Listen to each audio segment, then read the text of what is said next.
کہ اس نیک بندے کی سٹوری سن کر آپ ضرور حیران ہو جائیں گے. یہ ہے لیبیا کا عامر جنہوں نے کئی سالوں سے ارادہ رکھا تھا کہ میں حج پہ جاؤں گا اور پیسے جمع کر کے آخر کار ان کا ٹکٹ بھی ہو گیا.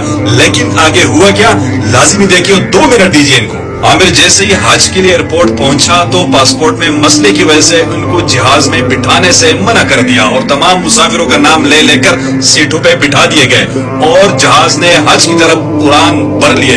لیکن عامر مایوس نہیں ہوا. ویٹنگ روم میں انتظار کرتا رہا اور خدا کے کرشمے کا انتظار کرتا رہا. ایئرپورٹ پہ عامر کو لوگ سمجھاتے رہے کہ جہاز اڑ چکا ہے, آپ کا نام نہیں آیا, اگلے سال کے لیے اللہ سے دعا کرے, محنت کرے, اگلے سال آپ جائیں گے. لیکن عامر ایک ہی بات کہتا رہا, میں ضرور جاؤں گا, انشاءاللہ میں ضرور جاؤں گا.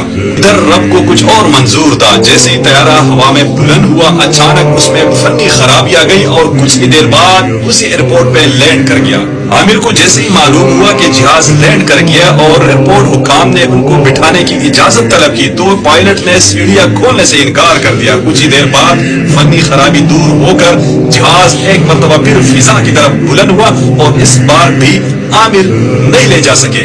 لیکن یہ مرد مومن نہ مایوس ہوا نہ گھر واپس چلا. حکام نے دوبارہ ان کو سمجھانے کی کوشش کی کہ اب ساری امیدیں ختم ہو گئی, اب آپ گھر چلے جائیں. لیکن اس بار ان کا جواب لبریز تھا.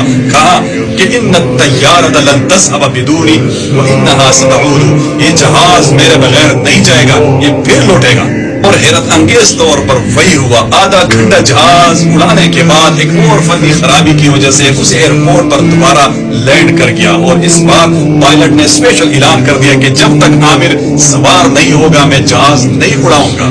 ناظرین یہ صرف کہانی نہیں ہے, یہ کل کا واقعہ ہے جو پوری دنیا میں رپورٹ ہوا اور سعودی شاہی خاندان نے ان کو اسپیشل استقبال کیا. اور جب وہ حجاز مقدس پہنچا تو انہوں نے کہا الحمدللہ میں حرم پہنچ گیا.